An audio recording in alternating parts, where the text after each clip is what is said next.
குட்டி ஸ்டோரி என்ற இந்த இணைய பக்கத்திற்கு உங்களை அன்புடன் வரவேற்கிறோம். ஒரு சுட்டி பூனை உணவு தேடி ஒரு புதிய கிராமத்திற்கு வருகிறது. அங்கே உள்ள நாய்களைப் பார்த்து அது மிகவும் பயப்படுகிறது. பசியுடன் இருக்கும்போது அது சந்தையில் நிற்கும் ஒரு எருமை மாட்டைப் பார்க்கிறது.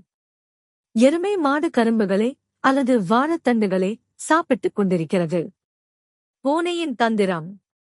பயந்த பூனை எருமை கொம்புகளுக்கு இடையே அமர்ந்தால் நாய்கள் நெருங்காது என்று எண்ணுகிறது. எருமையும் அமைதியாக இருப்பதால் பூனை தைரியமாக அதன் மீது ஏறி அதன் உணவைப் பறித்து தின்னத் தொடங்குகிறது. அன்பான எருமை கோபப்படாமல் பூனை பசியால்தான் இப்படிச் செய்கிறது என்று நினைத்து அமைதியாகச் சாப்பிடுகிறது.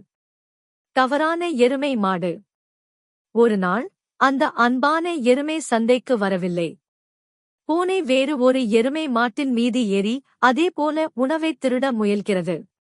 இந்த எருமை பூனையின் நகங்கள் தன் மேல் கீறியதும் கோபமடைந்து தன் வாளால் பூனையே ஓங்கி அடிக்கிறது. வலி தாங்காமல் பூனை ஓடிவிடுகிறது. நீதி.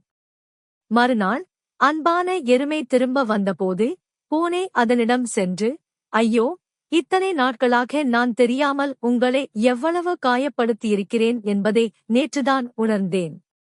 என்னை மன்னித்து விடுங்கள் என்று கண்ணீருடன் மன்னிப்பு கேட்கிறது. அதற்கு அன்பான எருமை, என் சின்ன நண்பா, நீ பசியால் செய்தாய் என்று எனக்குத் தெரியும். அதனால்தான் நான் கோபப்படவில்லை. வழக்கம் போல நீ என் மீது ஏறிச் சாப்பிடலாம் என்று பெருந்தன்மையுடன் சொல்கிறது.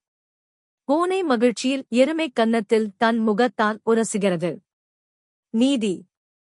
பகைவருக்கும் அருள்வது சிறப்பு, பெரியவர்களின் பெருந்தன்மை மற்றும் நட்பின் மகத்துவம் ஆகியவற்றை இந்த கதை விளக்குகிறது.